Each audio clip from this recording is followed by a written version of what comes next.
नमस्कार, hot topic में आपका स्वागत है। मैं हूं अखिलेश शर्मा। कांग्रेस में एक और जहां मुख्यमंत्री के नाम को लेकर उठापटक लगातार जारी है, वहीं पार्टी के आर्थिक विशेषज्ञ इस माथापच्ची में भी लगे हैं कि चुनाव में 5 गारंटियों के वादे को किस तरह पूरा किया जाएगा।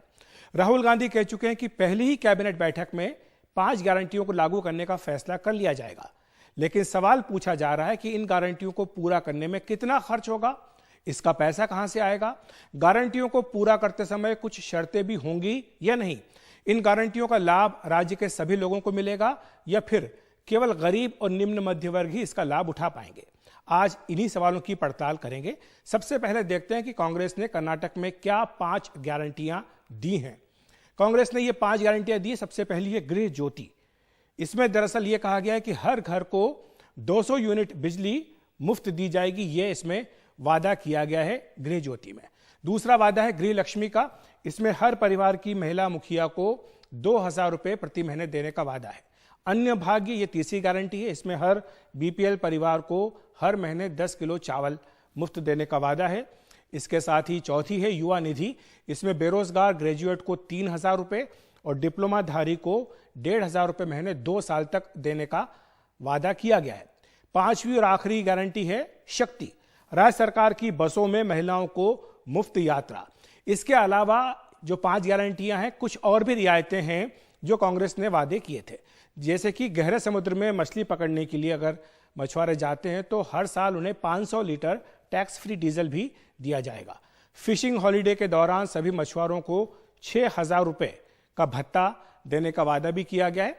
इसके साथ ही एक वादा यह भी है कि 3 रुपए प्रति किलो गाय का गोबर खरीदा जाएगा। तो ये सारे वादे हैं जो कांग्रेस ने अपनी ओर से किए थे। अब गारंटी पर खर्च कितना आएगा, इसको लेकर अलग अलग आकलन बताया जा रहा है। जो विशेषज्ञ हैं वो ये कहते हैं कि 62,000 करोड़ रुपए तक का खर्च इन गारंटियों पर और जो 3 अन्य वादे बताए थे इनको पूरा करने में आ सकता है कर्नाटक की नई कांग्रेस सरकार के ऊपर। वैसे आपको बता दें, कर्नाटक का कुल जो बजट है वो 3 लाख करोड़ रुपए का है, यानी राज्य बजट का करीब 20% इन गारंटियों पर खर्च हो सकता है इस आकलन के मुताबिक। और 2023-24 के बजट में सरकारी घाटा 60,581 करोड़ रुपए रहने का अनुमान था। अगर आप गारंटियों का खर्च जोड़ दें तो इसका मतलब यह भी है कि घाटा जो है वो 2 गुना हो सकता है। लेकिन कांग्रेस पार्टी की अपनी दलीलें हैं।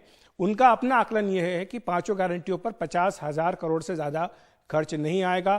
फिर वो ये भी कहते हैं कि कर्नाटक में जीएसटी का जो संग्रह है वो सर्वाधिक दर से हुआ है। जनवरी के अंत तक 83,000 करोड़ रुपए से ज्यादा का जीएसटी कलेक्शन कर्नाटक में हुआ है। तो यानी उनका आकलन ये है कि राजस्व में जो बढ़ोतरी हो रही है उससे ये तमाम गारंटियों को पूरा करना आसान हो जाएगा। फिर वो ये भी कहते हैं कि जब कांग्रेस की सरकार थी कर्नाटक में इससे पहले, तब 7 किलो अनाज मुफ्त दिया जा रहा था। बीजेपी ने इसे घटाकर 5 किलो कर दिया। अब फिर से इसे बढ़ाकर 10 किलो कर रहे हैं। चावल और बाजरा दिया जाएगा। इससे राज्य में इसकी खेती बढ़ेगी, उत्पादन बढ़ेगा और इससे भी सरकार की जो है बोझ उतना ज्यादा नहीं होगा। कर्नाटक में अतिरिक्त बिजली का उत्पादन होता है। कर्नाटक दूसरे राज्यों को बिजली देता है। राज्य में 5000 मेगावाट के सोलर प्लांट भी लगेंगे। तो इस तरह से जो 200 यूनिट बिजली मुफ्त देने की बात है वो भी इससे कवर हो जाएगी, ये कांग्रेस का दावा है। फिर वो ये भी कहते हैं कि बेरोजगारी भत्ते की जहां तक बात है, कई देशों में इस तरह का भत्ता दिया जाता है। हालांकि रोजगार देने का भी प्रयास उनकी सरकार पूरा करेगी। फिर वो ये भी कहते हैं कि बसों में केवल गरीब महिलाएं यात्रा करती हैं और जब मुफ्त यात्रा होगी तो इससे उन्हें मदद मिलेगी और जो पैसा बचेगा वो दूसरे काम में इस्तेमाल हो सकता है। लेकिन सवाल ये उठ रहा है कि क्या यह छूट सबको दी जाएगी या फिर इसमें कुछ शर्तें भी हैं। क्या हर गारंटी के साथ कुछ शर्तें भी जुड़ी हैं, यह भी एक प्रश्न पूछा जा रहा है। पूरे राज्य के लोगों के लिए ये गारंटियां हैं या केवल गरीब और निम्न मध्य वर्ग के लोगों के लिए ये गारंटियां हैं। अब जो जानकारी छन छन करके आ रही है कि मुफ्त बिजली केवल उन्हीं घरों को मिलेगी जहां खपत 200 यूनिट या उससे कम होगी, यानी सबको पूरे राज्य में नहीं मिलेगी, इस तरह की बात कही जा रही है। केवल सामान्य बसों में घर से काम पर जाने पर ही मुफ्त यात्रा की सुविधा है। सेमी डीलक्स या उससे ऊपर की जो बसें हैं उस पर यात्रा करने में छूट नहीं मिलेगी। 10 किलो चावल केवल बीपीएल परिवारों को ही मिलेंगे और परिवार की महिला प्रमुख को 2000 रुपए महीना केवल बीपीएल परिवारों के लिए है। तो ये तमाम बातें हैं जो शर्तों को बता रही हैं। अभी शर्त कितनी हैं या नहीं है, इस पर चर्चा करने के लिए हमारे साथ एक खास मेहमान जुड़ रहे हैं। प्रोफेसर के.ई. राधाकृष्ण, जो कि उपाध्यक्ष हैं कांग्रेस की मैनिफेस्टो कमेटी की, और बहुत ही विस्तार के साथ उन्होंने इस पूरे मैनिफेस्टो को तैयार किया है। ये तमाम सवाल प्रोफेसर साहब उठे हैं। सबसे बड़ा सवाल तो यही आया कि कितना खर्च होगा इन गारंटियों को पूरा करने में, और क्या राज्य सरकार के पास इतना धन होगा कि वो इन गारंटियों को पूरा कर सके, और जो सरकारी घाटा है क्या वो बढ़ नहीं जाएगा? आपको बहुत धन्यवाद। कांग्रेस पार्टी के एज पर the Congress party and individual वैयक्तिक का रूप में से आपको धन्यवाद जी। 50,000 करोड़ रुपया per year, 50,000 crore we need. हमको 50,000 करोड़ चाहिए। ठीक है। 50,000 करोड़ हमारा राज्य का बजट में बहुत ज्यादा खर्च नहीं है। 3 lakh budget, 3 lakh crore rupees budget annually we spend, out of which 50,000 crores is just about 15 to 16, 17%. ये धन है, ये खर्चा नहीं है, इट्स एन इन्वेस्टमेंट। ये इन्वेस्टमेंट है, खर्चा नहीं है। It's not a revenue expenditure according to us, it is a capital expenditure, it's an investment expenditure. क्यों? आजकल हम आपको मालूम है rich and poor gap has increased so much in the country. गरीबों के लिए और rich persons gap has increased more so in Karnataka. उसका कारण है, बहुत कारण है, आर्थिक कारण है, सामाजिक कारण है, रॉन्ग स्टेप्स है, इसके बारे में गैप बहुत ज्यादा हो गया जी। कर्नाटका एक वेलफेयर स्टेट है, वेलफेयर स्टेट है। क्या समाज में आर्थिक सामरस्य होना चाहिए, आर्थिक सामरस्य, सोशल कॉन्फ्लिक्ट नहीं होना चाहिए। लेकिन प्रोफेसर साहब, जब आप ये कहते हैं कि ये इन्वेस्टमेंट है, ये कैपिटल एक्सपेंडिचर है, तो उसमें तो एक तरह से जब निवेश आप करते हैं तो कुछ रिटर्न भी मिलता है। लेकिन 200 यूनिट बिजली मुफ्त देना, मुफ्त बस यात्रा कराना, बेरोजगारी भत्ता देना, इसमें क्या रिटर्न मिल रहा है? इसमें क्या फायदा हो रहा है? कौन से जॉब इसमें क्रिएट हो रहे हैं? रिटर्न फाइनेंस का फाइनेंस है ना, फाइनेंस का बारे में हम सोचना नहीं है। It's quantum effect is different, it's it can not be quantified. लेकिन देखिए, महिलाओं के लिए शक्ति रूप से हम फ्री बस पास देता है। कितना महिला बस यूज करता है? महिला परसेंटेज कम है। महिला को एक आइडेंटिटी मिलता है, एक आइडेंटिटी मिलता है। इसके बारे में क्या होता है, विद्यार्थियों है, students, many students, if you give free passes to the student, it is a input for the economy.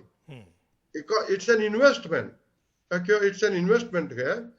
कितना लोग, ज्यादा लोग रूरल बारे में, ग्रामीण प्रदेश का बच्चियों स्कूल जाता है, इन्वेस्टमेंट हम देता है। सर, मैं समझ गया आपकी बात, लेकिन एक चीज जो बार बार ये कही जा रही कि ये पूछा जा रहा कि इसमें कुछ राइडर्स भी होंगे क्या, या ये यूनिफॉर्मली सबके ऊपर लागू होगा? सभी को 200 यूनिट बिजली फ्री मिलेगी, सभी महिलाएं जो है वो बस में फ्री यात्रा कर सकती है सभी तरह की बसों में, या जो अनाज देने की बात हो रही हो क्या वो सभी को मिलेगा? इस पे कुछ राइडर्स भी लगाए जा रहे हैं क्या, कुछ शर्तें हैं? हम समझता है दान नहीं है, हमारा कर्तव्य है, हमारा संकल्प है, हमारा ड्यूटी है। एक वेलफेयर स्टेट में, हमारा कॉन्स्टिट्यूशन में, प्रियम्बल में इक्वालिटी, जस्टिस, फ्रेटर्निटी, ये 3 कोर वैल्यू है सेक्युलरिज्म। इक्वालिटी क्या है, फ्रेटर्निटी क्या है? Fraternity, equality, not just simple words. Equality is equal empowerment for living. लेकिन सवाल ये था कि सबको मिलेगा या कुछ राइडर्स हो गए, कुछ सिलेक्टेड लोगों को ही मिलेगा? मिलेगा, मैं बोल सकता हूँ। 200 units. Now Karnataka is a surplus electricity state जी। We are selling electricity to different states and we have a very big project of solar park. हम क्या हमारा मैनिफेस्टो में लिख दिया है, each village में सोलर क्लस्टर्स 100-200 घरों है, हाउसेस है। ये क्या करता है, solar clusters, unemployment, youth oriented, महिला ओरिएंटेड, हम complementary power generation in small units, power generation, so that solar है, सोलर को सब्सिडी है, उसके बारे में इट्स इन्वेस्टमेंट है. फर्स्ट ईयर और 6 months there may be difficulty, but then it becomes a huge investment in electricity. The entire villages get prospered. Entire villages get agriculture get prospered. ये हमारा attitude है ना, हमारा मनोधर्म, हमारा एटीट्यूड, ये दान है, गरीबों का दान है, हम देता है, हम कौन ये देने वाले हैं? The entire property, the wealth, though not equally distributed, there is जिम्मेदारी में है हमको. बिल्कुल. उसके लिए 200 units, 200 plus unit कितना है? 200 please. It is only in the villages 200 units. Villages. Generally people is, we also give for the city people, but urban poor in city. Now 200 plus unit people who are using are बहुत ज्यादा है, बहुत ज्यादा है. Therefore 200 plus unit हम नहीं देता. It is an empowerment, socially focused, duty bound program is 200 unit. मैं समझ गया आपकी बात. तो ये जो है लोगों को सशक्तिकरण करने का एक जरिया है, ये सरकार की जिम्मेदारी है और सरकार कोई दान नहीं दे रही बल्कि लोगों का जो अधिकार है वही दे रही है. बहुत बहुत शुक्रिया आपका प्रोफेसर के राधाकृष्ण, विस्तार से समझाने के लिए कांग्रेस की इन 5 गारंटियों के बारे में. हॉट टॉपिक में वक्त एक ब्रेक का.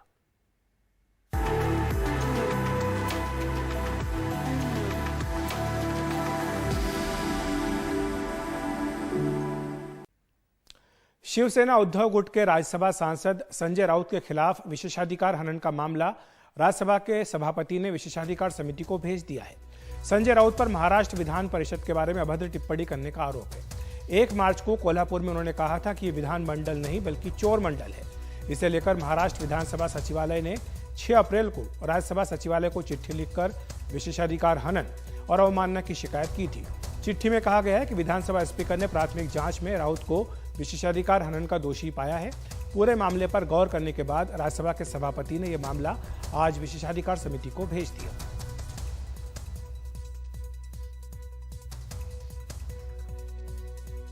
और मोदी सरकार के 9 साल पूरे हो रहे हैं, इस पर एनडीटीवी एक खास डॉक्यूमेंट्री सीरीज लेकर आया है. आज रात 9:30 बजे देखिए एनडीटीवी इंडिया पर एपिसोड 1 कूटनीति पर मोदी सरकार.